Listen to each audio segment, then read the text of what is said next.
friendship. So, kanina, pag uwi ko, may dumating na rider, tapos ini-insist niya na meron daw akong parcel. So, ito yan, na-open ko na siya mga friendship. So, papakita ko sa inyo.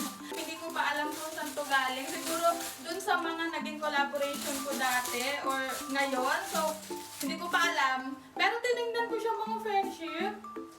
Ang ganda niya! Ang ganda ng tela. Sabi ko nga, ba't isa lang?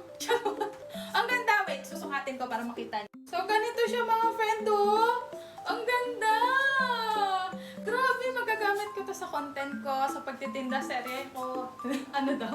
Ang ganda ng tela niya, ang lambot. Grabe. Bakit isa lang? Sino nagpadala nito? Ayan mga friend, ha, binuo ko na yung ating OOTD. Ang ganda! Ang ganda nito. Ay, kuha tayo ng shades. So, this is from I2I mga friendship. Ayan, ito yung shades. Ayan, I2I. Wait lang. Tingnan natin kasi parang ganito yung mga nakikita ko sa Pinterest na mga ano, na mga simple outfit lang. Like, ang ganda nito t-shirt na to. Bakit isa lang sila nagpadala